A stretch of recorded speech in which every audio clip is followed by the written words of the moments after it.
After 12 years in the marketing industry, I finally made the crucial decision to leave. And here's why. Businesses are just not clear on what marketing actually is. There is no way that one person can do it all. It truly does take a team. The marketing industry has no ceiling. There's new software every single day, SaaS platforms, new algorithms, new techniques, new agencies, new. Welcome to my channel. My name is Ashley Rodriguez, and I am here to talk to you about all things humanizing business and marketing with soul. After 12 years in the marketing industry, I finally made the crucial decision to leave. And here's why. With marketing, it never slows down. The industry is always ramping up. There's always a new software, a new technique, a new algorithm, a new rule to be put in place. And that's really important as I began to make my shift into IO psychology.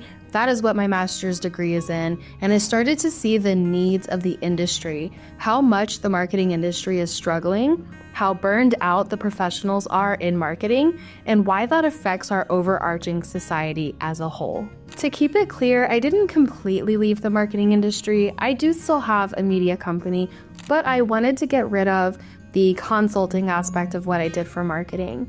Keeping up with the marketing industry is a full-time job all by itself. So I'm happy to have this channel where I can share with you tips on humanizing your own business, making things more in alignment with your needs and your desires for your business or your workplace, but also keeping in elements of humanizing marketing, marketing with soul, to keep and prevent all of the burnout that comes with the industry. So I do still have my media company, but in this video specifically, I wanted to talk more about why the marketing industry is struggling and how you can prevent that if you're a marketing professional or if you're thinking about entering the industry of marketing. If you look at studies today, especially on marketing and burnout, you'll notice that women make up a majority of this industry, especially on the creative side.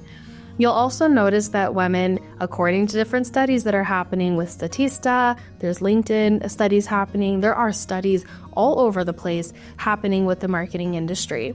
And women historically through these studies have had higher rates of proposed burnout that they report because of their job, directly related to their job. And I have a few reasons that I think this might be. Reason number one is that historically, businesses are confused about what marketing even is. So you'll notice when you're looking at marketing positions, unless you're at the senior level in the marketing industry, you tend to be a do-it-all marketer, which means you're supposed to run everything from SEO, which is now going into AEO, to advertising, to social media, to managing your team and infrastructure. There is no way that one person can do it all. It truly does take a team. However, because businesses struggle with their bottom line and reducing profit margin and making sure that they're scaling, there's all of these factors that businesses consider for financial optimization. Marketing tends to be on the back burner. They try to hire do-it-all marketers, or maybe they work with freelancers and it doesn't quite match or have a good synergy with the business flow. There's so many factors here at play, but my reason number one for why I think the marketing industry is suffering is because businesses are just not clear on what marketing actually is, what the role of marketing is in a business, being able to amplify a message online and bring in potential eyeballs to a product or a service. They're not necessarily sales agents. However, I have seen a lot of marketing professionals or marketing roles getting sucked into a sales position, especially if they're working for tech companies that are just starting up, nonprofit organizations or smaller companies where they just can't afford to diversify their workforce to dedicate their roles to a dedicated sales position. That can create burnout because you're working from different parts of the brain, which is going to lead me into my reason number two. Number two, we're talking about the brain, and more specifically, we're talking about the prefrontal cortex, which is responsible for making decisions. So there's this thing in psychology, probably tapping and dipping a little bit into neuroscience, but it's psychology dealing with the behaviors that we're experiencing, our reactions and our behaviors to certain stimuli or to certain conditions. And with that, you are susceptible, if you're in the marketing industry, to something called decision-making fatigue. Decision-making fatigue essentially means that you are always responsible for making key or important decisions. People come to you for decisions. Maybe you're the creative director or the creative leader for things happening within a business. If you are making decisions, especially high performance or high stake decisions that can impact the growth or the trajectory of a business, you're more likely to experience decision-making fatigue. Now, let's bring this back to point number 1 that I made when I was talking about how women experience higher rates of burnout in marketing than most of our other counterparts. The reason for that is, if you think about it, women historically, now, let's not get crazy here. We're just talking very, very basic. We don't want to get political or weird here. But women historically have been the decision makers or the homemakers for their home, which means as women entered the workforce, they then were making decisions in the workforce in the same way that they're making decisions for their home, which means now they're doubling that brain power, that prefrontal cortex activity. And it's leading to higher rates of burnout. If you add to the mix children or having a family, now you're only insinuating. What is the word I'm looking for? You're amplifying the potential for burnout because now you have little ones that rely on you to make decisions for them, to help them regulate their emotions. And on top of that, you're just trying to regulate your own emotions. So there is a lot at play here, including generational influences that we had in the ways that we were raised, that now you can see influence the workplace and especially influence an industry like marketing, where women do make up a large portion of the industry. Love my coffee. Reason number 3, the marketing industry has no ceiling. That means especially with the launch of AI, there's new software every single day, SaaS platforms, new algorithms, new techniques, new agencies, new. There is no ceiling to the world of marketing. And so what ends up happening, you're starting to see this now on the consumer side, where people are just tired, completely exhausted of being sold at all day long, selling at you, instead of building relationship.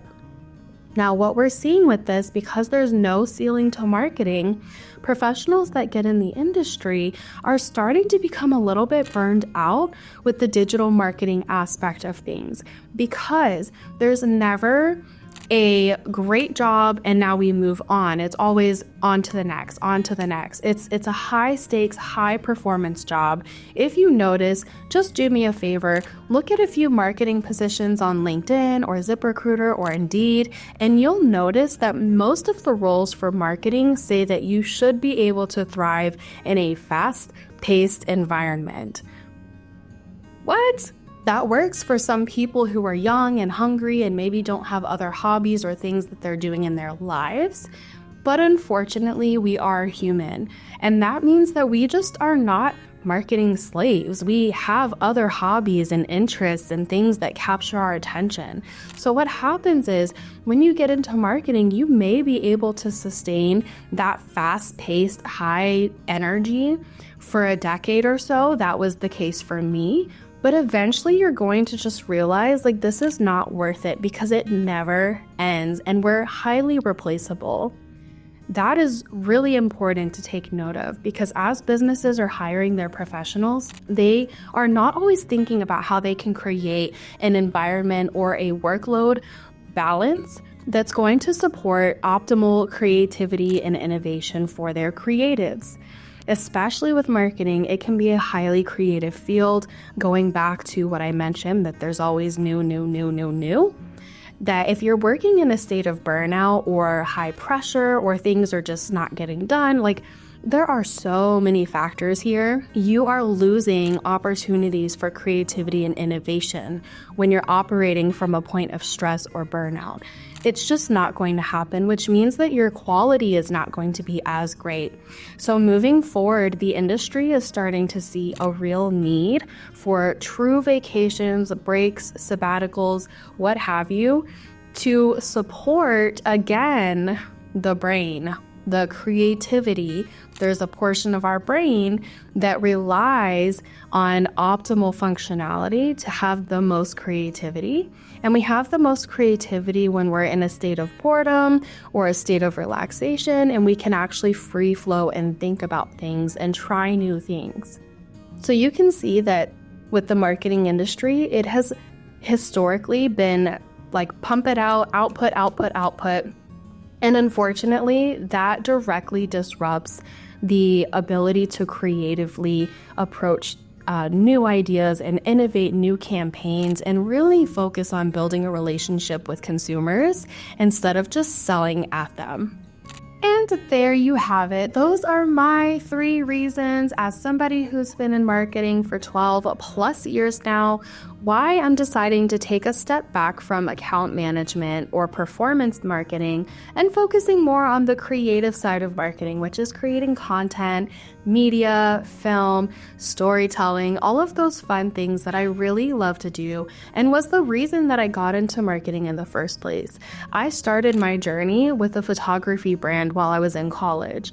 I went to a pawn shop, I purchased the photo equipment, I paid it off, which was an absolutely phenomenal feeling. And then from there, I realized I needed to market myself. And that was my entrance into the marketing world over 12 years ago now. I'm doing a full circle around back into media and film, and I absolutely love it, but I can't just ignore all of the hard work that I put into the marketing world and into my career. More recently, I have been a fractional CMO since 2023, serving brands on the operations and the data side. So I did move from creativity into more data and performance marketing and strategy, advertising, SEO, things like that.